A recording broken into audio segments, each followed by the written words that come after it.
Hi hello everyone welcome back to my channel అండి. మా channel first time చూస్తుంటే like చేయండి, షేర్ చేయండి, మరి సబ్స్క్రైబ్ చేయడం మాత్రం మర్చిపోకండి.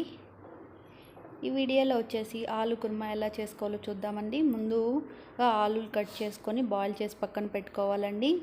స్టవ్ ఆన్ చేసి ప్యాన్ పెట్టుకొని కరివేపాకు, ఆవాలు అలాగే పచ్చిమిర్చి వేసి బాగా ఫ్రై చేసుకొని నెక్స్ట్ ఆనియన్ వేసుకోవాలండి.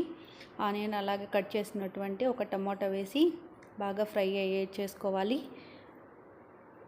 చిటికెడు పసుపును వేయాలండి. అలాగే బాయిల్ చేసిన పొటాటోని బాగా స్మాష్ చేసి వేసుకోవాలండి. అలాగే 1 టేబుల్ స్పూన్ ధనియాల పొడి వేసి కొన్ని వాటర్ వేసుకోవాలండి.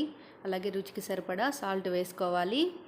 అలాగే కట్ చేసి వాష్ చేసుకున్నటువంటి కొత్తిమీరని వేసుకొని ఒక 5 to 6 మినిట్స్ ఉడకనివ్వాలండి. ఇది చపాతీలకి చాలా బాగుంటుందండి.